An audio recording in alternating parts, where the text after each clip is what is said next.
Hi students, welcome to our new class. ഇന്നത്തെ ക്ലാസ്സിൽ നമ്മൾ ഡിസ്കസ് ചെയ്യാൻ പോകുന്നത് ഫോർത്ത് ചാപ്റ്റർ ആയിട്ടുള്ള ഇൻകം ഫ്രം ഹൗസ് പ്രോപ്പർട്ടി ആണ്. ഇൻകം ഫ്രം ഹൗസ് പ്രോപ്പർട്ടി എന്ന് പറയുമ്പോൾ നമ്മുടെ സാലറി ഇൻകത്തിൻ്റെ 5 ഹെഡ്സിൽ ഇൻകം ടാക്സ് പർപ്പസിന് നമ്മൾ എടുക്കുന്ന ആ ഒരു 5 ഹെഡ്സിലത്തെ രണ്ടാമത്തെ ഹെഡാണ് ഇൻകം ഫ്രം ഹൗസ് പ്രോപ്പർട്ടി എന്ന് പറയുന്നത്. അത് സെക്ഷൻ 22 മുതൽ 27 വരെയാണ് ഈ ഒരു കാര്യത്തിനെ ഡീൽ ചെയ്യുന്നത്, ഹൗസ് പ്രോപ്പർട്ടി എന്ന് പറയുന്നത്.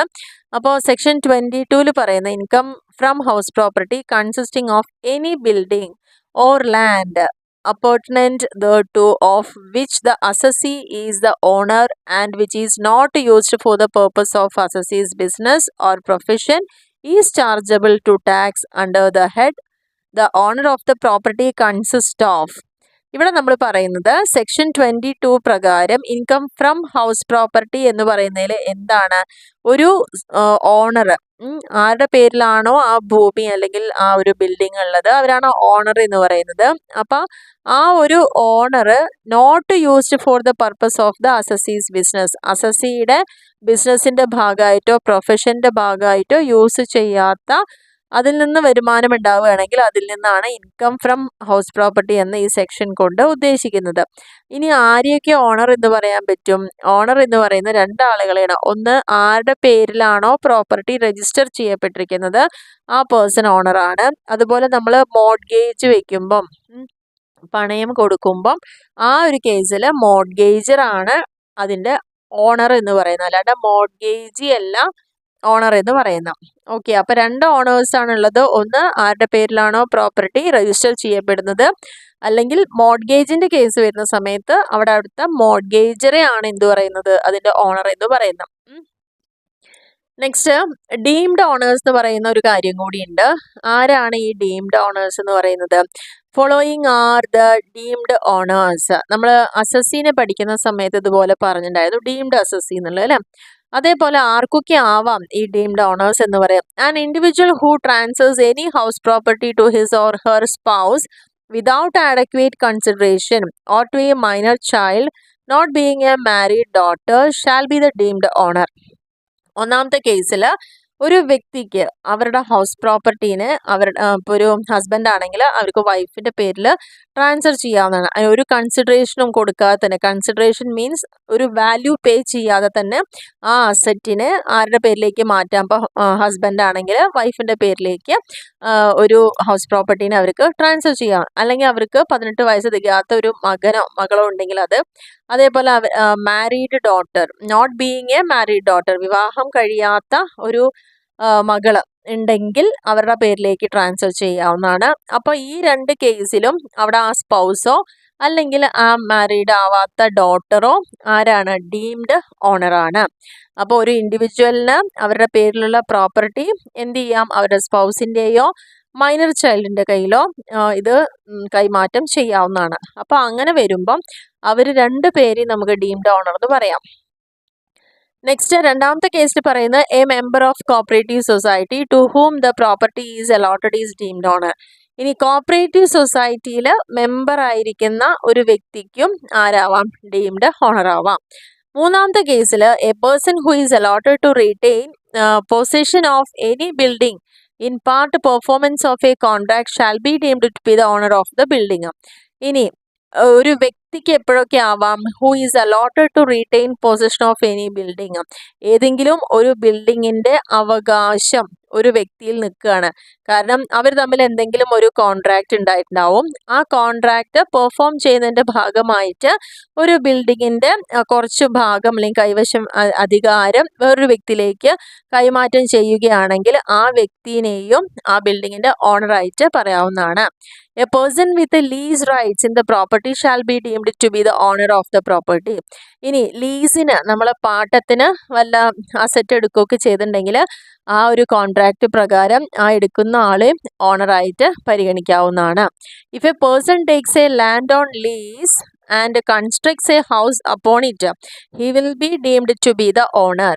ഇനി നമ്മൾ പാട്ടത്തിന് ഭൂമി എടുക്കുകയും എടുത്തതിന് ശേഷം അതിൽ ഒരു ബിൽഡിംഗ് കൺസ്ട്രക്ട് ചെയ്യുകയാണെങ്കിൽ ആ വ്യക്തിനെയും ഡീംഡ് ഓണറായിട്ട് പറയാം.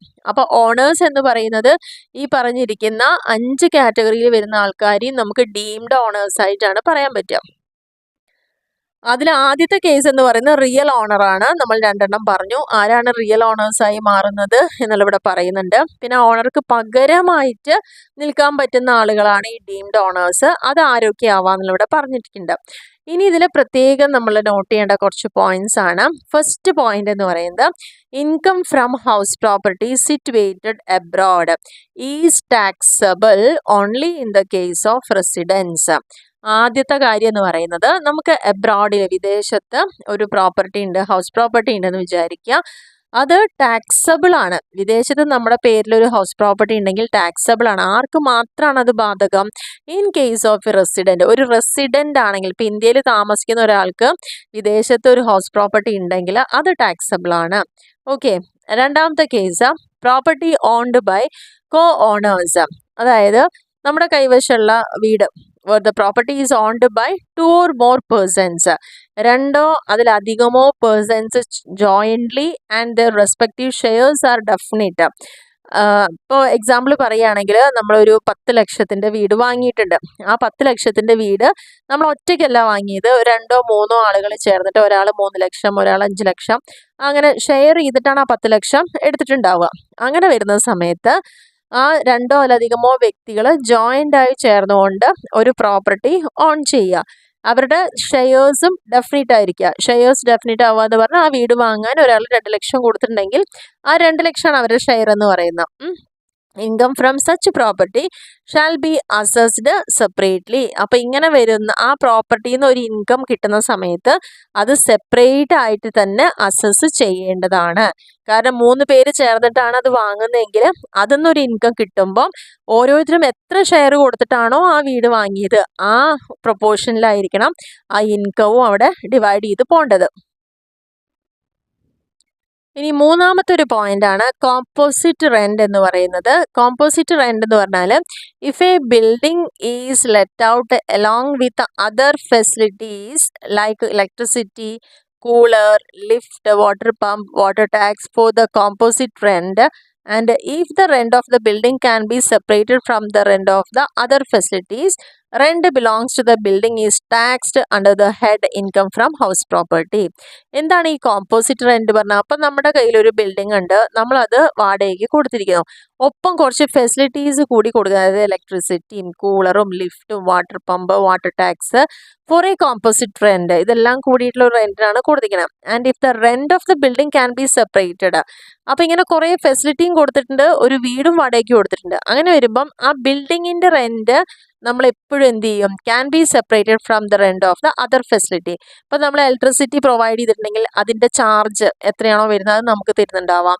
കൂളർ കൊടുത്തിട്ടുണ്ടെങ്കിൽ അങ്ങനെ ഓരോ കാര്യങ്ങളും ഫെസിലിറ്റി കൊടുത്തിട്ടുണ്ടെങ്കിൽ അതിൻ്റെയൊക്കെ എമൗണ്ടും പ്ലസ് ബിൽഡിങ്ങിൻ്റെ റെൻറ്റും കൂടി നമുക്ക് ഒരു എമൗണ്ട് ഒന്നിച്ചാണ് കിട്ടുക. പക്ഷെ അങ്ങനെ വരുമ്പോൾ ആ ബിൽഡിങ്ങിൻ്റെ മാത്രമുള്ള റെൻറ്റിന് നമ്മൾ മറ്റ് ഫെസിലിറ്റീസിൻ്റെ ഒപ്പം തന്നെ തന്നാലും അതെവിടെയാണ് ടാക്സബിൾ ആയിരിക്കുന്നത്? ഇൻകം ഫ്രം ഹൗസ് പ്രോപ്പർട്ടി എന്നുള്ള ഹെഡിൽ നമുക്ക് ഏതായിരിക്കും വരിക? റെന്റ് ഓഫ് ദ ബിൽഡിംഗ് കാണിക്കേണ്ടതാണ്. ബാക്കി ഫെസിലിറ്റിയുടെ പൈസയൊന്നും ഇവിടെ കാണിക്കേണ്ട, ഈ റെന്റ് ഇവിടെ നമ്മൾ കാണിക്കേണ്ടതാണ്. ഈ 3 പോയിന്റ് ശ്രദ്ധിക്കുക. ഒരു റെസിഡന്റിന് വിദേശത്ത് ഒരു ഹൗസ് പ്രോപ്പർട്ടി ഉണ്ടെങ്കിൽ അത് ടാക്സബിൾ ആണ്. രണ്ടാമത്തെ കേസിലെന്ന് പറയുന്നത് പ്രോപ്പർട്ടി ഒന്നിലധികം ആളുകൾ ചേർന്നുകൊണ്ട് ഓൺ ചെയ്യുകയാണെങ്കിൽ, രണ്ടോ അതിലധികം ആളുകൾ ചേർന്നിട്ടാണ് സ്വന്തമാക്കുന്നതെങ്കിൽ അവരുടെ ഷെയർ എത്രയാണെന്നുള്ളത് ഡിഫൈൻ ചെയ്തിട്ടുണ്ടെങ്കിൽ ആ ഒരു ഇൻകവും അതേപോലെ തന്നെ ഡിവൈഡ് ചെയ്യേണ്ടത്, സെപ്പറേറ്റ് ആയിട്ട് കാണിക്കേണ്ടതാണ്. മൂന്നാമത്തെ കേസിൽ കോമ്പോസിറ്റ് റെന്റ് പറഞ്ഞാൽ ഒരു വീട് വാടകയ്ക്ക് കൊടുക്കുമ്പോൾ അഡീഷണൽ ഫെസിലിറ്റീസ് കൂടി നമ്മൾ കൊടുക്കുന്നുണ്ടാവും. അങ്ങനെ വരുമ്പോൾ അതിനെല്ലാം കൂടി ഒരു തുകയാണ് റെൻ്റായിട്ട് കണക്കാക്കുക. പക്ഷേ ആ റെന്റ് നമ്മൾ കളക്ട് ചെയ്ത് കഴിഞ്ഞാൽ അതിൽ ആ ഒരു ഹൗസ് പ്രോപ്പർട്ടിയുടെ മാത്രം റെന്റ് എന്താണോ ആ rent income from house property എന്ന് പറയുന്ന ഹെഡിൽ ടാക്സബിൾ ആയിരിക്കും. ഇതാണ് ഇതിൽ പറയേണ്ട 3 കാര്യങ്ങൾ. ഇനി നെക്സ്റ്റ് പറയുന്നത് എന്തൊക്കെയാണ് income from house property exempted from income tax? Income ടാക്സിൻ്റെ പർപ്പസിൽ ഇപ്പോൾ സാലറി നമ്മൾ പഠിക്കുമ്പം കുറേ കാര്യങ്ങൾ എക്സംപ്റ്റഡ് ആയിരുന്നു അല്ലേ? അതേപോലെ ഈ ഹൗസ് പ്രോപ്പർട്ടി എന്ന് വരുന്ന ഏതൊക്കെ ഇൻകംസിനെ നമുക്ക് ഒഴിവാക്കാവുന്നതാണ്. ഫസ്റ്റ് എന്ന് പറയുന്നത് ഇൻകം ഫ്രം ഫാം ഹൗസ്. ഒരു ഫാം ഹൗസിൽ നിന്ന് കിട്ടുന്ന ഇൻകം നമുക്ക് എക്സംപ്റ്റഡ് ആണ്, അത് നമുക്ക് എടുക്കേണ്ട ആവശ്യമില്ല. Annual value of one place of ex Indian ruler, അതായത് ഇന്ത്യയിലെ മുൻ ഭരണാധികാരികൾ, എക്സ് ഇന്ത്യൻ റൂളേഴ്സിൻ്റെ പ്ലേസ്, അതിൻ്റെ ആനുവൽ വാല്യൂ നമുക്ക് ടാക്സബിൾ അല്ല. Income from house property owned by ഒരു ലോക്കൽ അതോറിറ്റിയോ സയൻറ്റിഫിക് റിസർച്ച് അസോസിയേഷനോ ട്രേഡ് യൂണിയനോ ചാരിറ്റബിൾ ട്രസ്റ്റോ പൊളിറ്റിക്കൽ പാർട്ടിയോ യൂണിവേഴ്സിറ്റി, അതുപോലെ മറ്റുള്ള education institutions, hospitals, medical institutions, ഈ പറഞ്ഞിരിക്കുന്ന 7 ആളുകൾ ഓൺ ചെയ്തിരിക്കുന്ന പ്രോപ്പർട്ടി എന്നുള്ള ഇൻകം എക്സംപ്റ്റഡ് ആണ്. നാലാമത്തെ പോയിന്റിൽ പറയുന്നത് income from property used for assessees own business or profession. ഇനി എൻ്റെ പേരിൽ സ്വന്തമായിട്ട് ഒരു ഹൗസ് പ്രോപ്പർട്ടി ഉണ്ടാവുകയും അത് ഞാൻ ബിസിനസ്സിനോ പ്രൊഫഷനോ വേണ്ടി ഉപയോഗിക്കുകയാണെങ്കിൽ അതിൽ നിന്ന് വരുന്ന ഇൻകം എക്സംപ്റ്റഡ് ആണ്. Income from one self occupied house, സ്വന്തമായിട്ട് നമ്മൾ താമസിക്കുന്ന വീട്ടിൽ നിന്ന് വല്ല വരുമാനം ഉണ്ടെങ്കിൽ അത് ടാക്സബിൾ അല്ല. ആറാമത്തെ പോയിന്റിൽ പറയുന്നത് income from house meant for self residence. എപ്പോഴും ഇൻകം ഫ്രം ഹൗസ് എന്ന് ഉദ്ദേശിക്കുന്നത് നമ്മൾ സ്വന്തം ആവശ്യം താമസിക്കുന്ന വീടുകളാണ്. But could not be occupied throughout the previous year on account of his service business or profession at any other places. അപ്പോൾ ഈ ഇൻകം ഫ്രം ഹൗസ് പ്രോപ്പർട്ടി നമുക്ക് ടാക്സബിൾ ആവണമെങ്കിൽ നമ്മൾ ഇതല്ലാത്ത കാര്യങ്ങൾ ചെയ്യുമ്പോൾ മാത്രമാണ് ടാക്സബിൾ ആവുള്ളൂ. അപ്പോൾ ഇവിടെ സ്വന്തമായി താമസിക്കുകയാണെന്ന് വെച്ചാൽ അതിൽ നിന്ന് എന്തെങ്കിലും ഒരു ഇൻകം ഒക്കെ വരുന്നുണ്ടെങ്കിൽ അത് ടാക്സിൻ്റെ കേസിൽ വരുന്നതല്ല. അപ്പോൾ ഇത്രയാണ് എക്സംപ്റ്റഡ് ആയിട്ടുള്ള ഇൻകം എന്ന് പറയുന്നത്. Next computation of income from house property. ഇതാണ് നമുക്ക് ഇമ്പോർട്ടൻ്റ് ആയിട്ട് നോട്ട് ചെയ്യേണ്ട പോയിന്റ്. കാരണം ഇപ്പോൾ കഴിഞ്ഞ കുറച്ച് വർഷങ്ങൾ എക്സാം ക്വസ്റ്റ്യൻ പേപ്പർ എടുക്കുമ്പം ഇതിന്ന് ഡെഫിനറ്റ് ആയിട്ടും ക്വസ്റ്റ്യൻ വന്നിട്ടുണ്ട്, ഇൻകം ഫ്രം ഹൗസ് പ്രോപ്പർട്ടി എന്ന് പറയുന്നത്. അപ്പോൾ അതുകൊണ്ട് തന്നെ ഈ കമ്പ്യൂട്ടേഷൻ വളരെ ഇമ്പോർട്ടൻ്റ് ആണ്. ഇതിൽ ആദ്യത്തെ കമ്പ്യൂട്ടേഷൻ എന്ന് പറയുന്നത് ഗ്രോസ് ആനുവൽ വാല്യൂ കാണുക എന്നുള്ളതാണ്. ഓക്കെ, ആദ്യത്തെ സ്റ്റെപ്പ് എന്ന് പറയുന്നത് computation of gross GAV, gross annual value. എന്താണ് ഗ്രോസ് ആനുവൽ വാല്യൂ എന്ന് പറഞ്ഞു കഴിഞ്ഞാൽ expected rent or actual rent which ever is higher. നമ്മൾ പ്രതീക്ഷിക്കുന്ന റെൻറ്റും ആക്ച്വലി നമ്മൾ കൊടുക്കുന്ന റെൻറ്റും ഏതാണോ ഹയർ അതിനെയാണ് ഗ്രോസ് ആനുവൽ വാല്യൂ എന്ന് പറയുന്നത്. അങ്ങനെയാണെങ്കിൽ എന്താണ് എക്സ്പെക്റ്റഡ് റെന്റ് എന്ന് പറയുന്നത്? എക്സ്പെക്ട് ചെയ്യുന്ന റെന്റ് എന്ന് പറഞ്ഞാൽ municipal value of the house or fair rental value which is higher subject to a maximum of standard rate, standard rent. അതായത് ഇവിടെ പറയുന്നത് municipal value of the house, ആ ഹൗസ് എവിടെയാണോ സിറ്റുവേറ്റ് ചെയ്യുന്നത് ആ ഒരു സ്ഥലത്തിനെ വെച്ചുകൊണ്ട് അതിനൊരു വാല്യൂ ഉണ്ടാവും. അല്ലെങ്കിൽ ഫെയർ റെന്റൽ വാല്യൂ, എല്ലാവരുടെയും ഏകദേശം വാടക ഇതേപോലത്തെ വീടുകൾക്ക് എത്ര വരും, fair rental value. And which is higher, ഇതിൽ ഏതാണോ ഹയർ എന്നുള്ളത് നോക്കുക. പക്ഷേ subject to maximum standard rent, ഏത് വരേക്ക് നമുക്കത് നോക്കാൻ പറ്റുള്ളൂ, സ്റ്റാൻഡേർഡ് റെന്റ് വരേക്കാണത് കമ്പയർ ചെയ്യുക. ആദ്യം ഈ 2 വാല്യൂവിൽ ഏതാണോ കൂടുതൽ നോക്കിയിട്ട് സ്റ്റാൻഡേർഡ് റെന്റ് കൂടി നോക്കിയിട്ടാണ് ചെയ്യുക.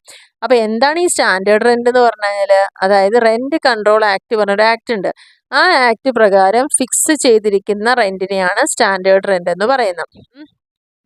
പിന്നെ ഇവിടെ ശ്രദ്ധിക്കേണ്ട ഒരു കാര്യം എന്ന് പറയുന്നത് standard rent cannot be more than standard, expected rent cannot be more than standard rent but can be less than standard rent. ഈ പോയിന്റുകളെല്ലാം ശ്രദ്ധിക്കേണ്ടതാണ്. എക്സ്പെക്റ്റഡ് റെന്റ് ഒരിക്കലും സ്റ്റാൻഡേർഡ് റെന്റിനേക്കാൾ മുകളിൽ പോകരുത്, പക്ഷെ അതിനേക്കാൾ താഴെ വരാം, but can be less than standard rent. അപ്പോൾ ഇവിടെ ശ്രദ്ധിക്കേണ്ട കാര്യം ഈ എക്സ്പെക്റ്റഡ് റെന്റ് എന്ന് പറയുന്ന ഒരിക്കലും സ്റ്റാൻഡേർഡ് റെന്റിനേക്കാൾ മുകളിലേക്ക് പോകരുത്. അപ്പോൾ ഗ്രോസ് ആനുവൽ വാല്യൂ എന്ന് പറയുന്നത് എക്സ്പെക്റ്റഡ് ഓർ ആക്ച്വൽ റെന്റ് ഏതാണോ കൂടുതൽ അതാണ് ഗ്രോസ് ആനുവൽ വാല്യൂ. അങ്ങനെയാണെങ്കിൽ ഈ എക്സ്പെക്റ്റഡ് റെന്റ് എന്ന് പറയുമ്പോൾ മുനിസിപ്പൽ വാല്യൂ അല്ലെങ്കിൽ ഫെയർ റെന്റൽ വാല്യൂ നോക്കുക. അതിൽ ഏറ്റവും കൂടുതൽ ഉള്ളത് ഏതാണെന്ന് വെച്ചാൽ അതും അത് ഏതുമായി ഒത്തു നോക്കണം, സ്റ്റാൻഡേർഡ് റെന്റുമായിട്ട് ഒത്തു നോക്കണം എന്നുള്ളതാണ് പറയുന്നത്.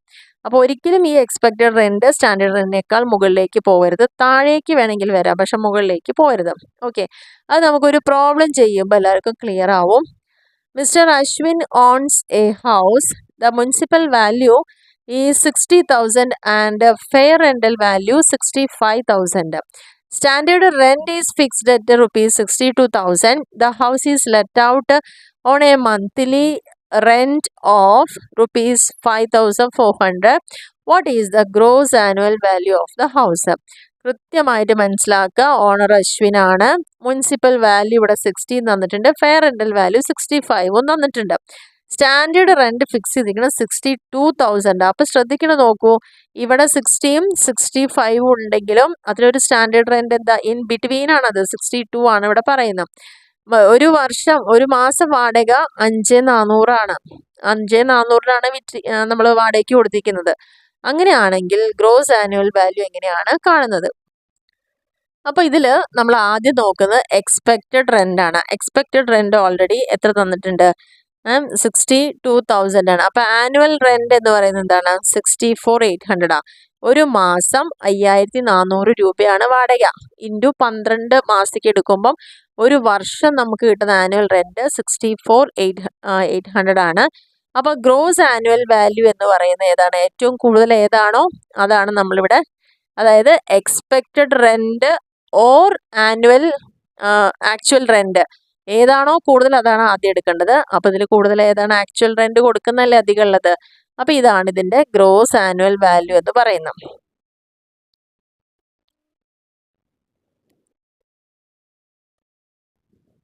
കാരണം ഈ ക്വസ്റ്റ്യനിൽ നമുക്ക് എക്സ്പെക്റ്റഡ് റെന്റ് എന്ന് പറഞ്ഞിട്ട് സെപ്പറേറ്റ് ഒന്നും തന്നിട്ടില്ല. നമുക്കിവിടെ തന്നെങ്കിൽ സ്റ്റാൻഡേർഡ് റെന്റ് മാത്രമാണ്. അപ്പൊ എക്സ്പെക്റ്റഡ് റെന്റ് എന്ന് പറയുന്നത് ഇതിനേക്കാൾ കൂടുതലായിട്ട് ഒരു എമൗണ്ട് അവിടെ നമുക്ക് കൊടുക്കാൻ പറ്റില്ല എന്ന് പറയുന്നുണ്ട്. കൃത്യമായിട്ട് നമ്മൾ പറയുന്നുണ്ടല്ലോ, ഒരിക്കലും അത് സ്റ്റാൻഡേർഡ് റെന്റിനേക്കാൾ കൂടി നിൽക്കരുത് എന്ന് പറയുന്നുണ്ട് അല്ലെ. അപ്പോൾ ഇവിടെ ശ്രദ്ധിക്കേണ്ട ഒരു കാര്യം, ഈ ക്വസ്റ്റ്യനിൽ എന്തിനാണ് എക്സ്പെക്റ്റഡ് റെന്റ് എന്ന് പറയുന്നത്? മുനിസിപ്പൽ വാല്യൂ അല്ലെങ്കിൽ ഫെയർ റെന്റൽ വാല്യൂ ഏതാണോ കൂടുതൽ അതെടുക്കണം എന്നാ പറയുന്നത്. അങ്ങനെ നോക്കുമ്പോൾ ഈ ക്വസ്റ്റ്യനിൽ ഏതാ കൂടുതൽ? 65,000 ആണ്. ഫെയർ റെന്റൽ വാല്യൂ ആണ് കൂടുതൽ. പക്ഷേ ഒപ്പം തന്നെ ഒരു ക്ലോസ് പറഞ്ഞിരിക്കുന്നത് അതൊരിക്കലും സ്റ്റാൻഡേർഡ് റെന്റിനേക്കാൾ കൂടി നിൽക്കാൻ പാടില്ല എന്ന് പറയുന്നുണ്ട്. അതുകൊണ്ട് തന്നെ ഈ ഒരു ക്വസ്റ്റ്യനിൽ എക്സ്പെക്റ്റഡ് റെന്റ് എന്ന് പറഞ്ഞ് കണക്കാക്കേണ്ടത് നമ്മൾ ഈ ഒരു സ്റ്റാൻഡേർഡ് റെന്റിനെ തന്നെയാണ്.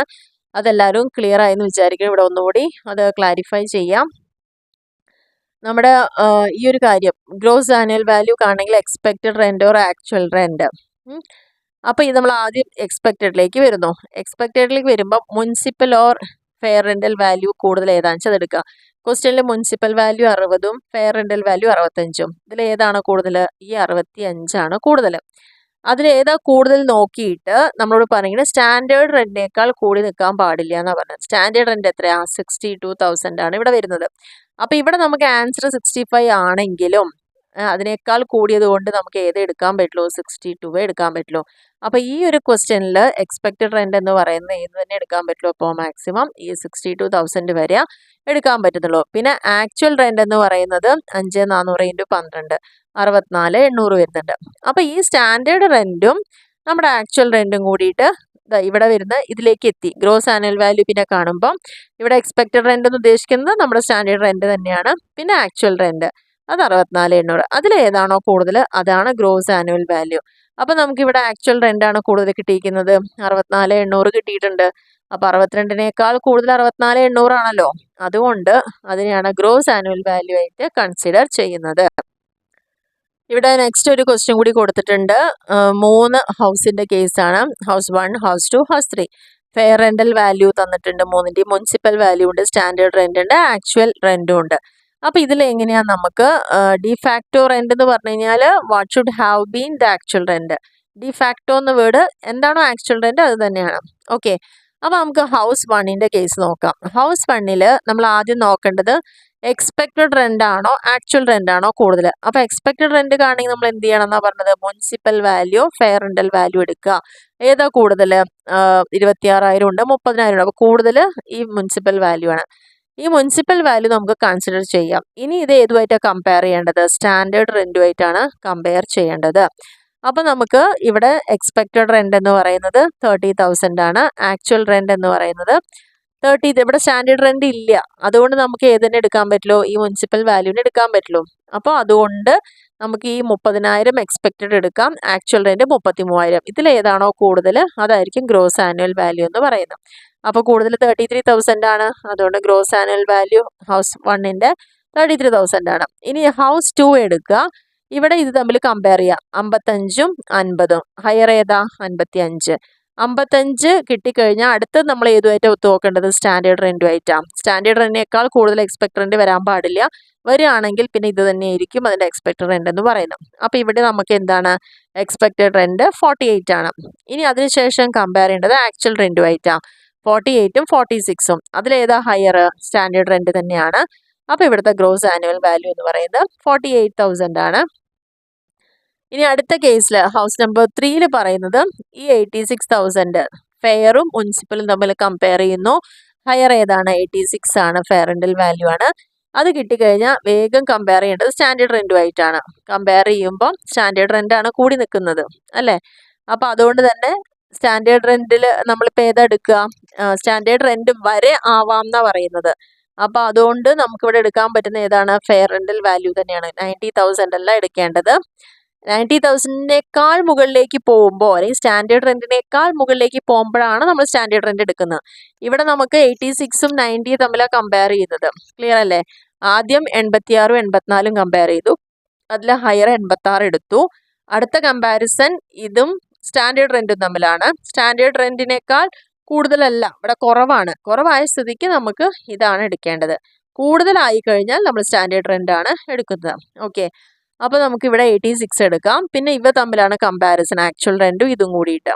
അപ്പോൾ ആക്ച്വൽ റെൻറ്റും ഇതും കൂടി കമ്പയർ ചെയ്യുമ്പോൾ 86,000 ആണ് കൂടി നിൽക്കുന്നത് ഫെയർ റെൻ്റൽ വാല്യൂ. അപ്പോൾ അതിനെയാണ് ഗ്രോസ് ആനുവൽ വാല്യൂ എന്ന് പറയുന്നത്.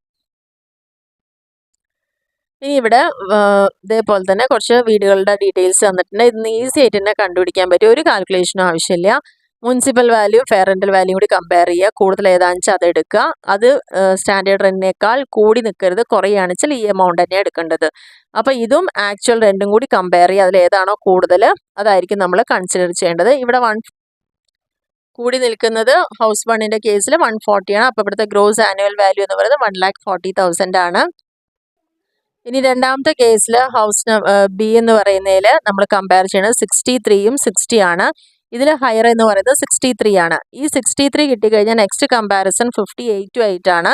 അപ്പോൾ 58-നേക്കാൾ മുകളിലേക്ക് പോകണമെങ്കിൽ 58 ആണ് എടുക്കേണ്ടത്. പക്ഷെ ഇവിടെ അതിനേക്കാൾ മുകളിലാണ് പോയിരിക്കുന്നത് മുനിസിപ്പൽ വാല്യൂ 63,000. സോ നമുക്കിവിടെ എടുക്കേണ്ട സ്റ്റാൻഡേർഡ് റെൻറ്റ് എന്ന് പറയുന്നത് 58,000 ആണ്. നെക്സ്റ്റ് കമ്പയർ ചെയ്യുന്നത് ആക്ച്വൽ റെൻറ്റുമായിട്ടാണ്. 58ഉം 56ഉം നമ്മൾ കമ്പയർ ചെയ്യുമ്പം ഇതിലെ വാല്യൂ ഹയർ ഏതാണോ ആ വാല്യൂ ആണ് എടുക്കുന്നത്. അപ്പോൾ രണ്ടാമത്തെ ഹൗസിൻ്റെ കേസിൽ നമുക്ക് വാല്യൂ ഗ്രോസ് ആനുവൽ വാല്യൂ എന്ന് പറയുന്നത് 58,000 ആണ് വരുന്നത്. ഇതിൻ്റെ ആൻസർ നമുക്ക് ഓൾറെഡി ഇവിടെ കൊടുത്ത് രണ്ടാമത്തെ ഹൗസിൻ്റെ 58,000 ആണ് വന്നിരിക്കുന്നത്. ഇനി മൂന്നാമത്തെ ഹൗസിൻ്റെ കേസിലേക്ക് പോവുകയാണെങ്കിൽ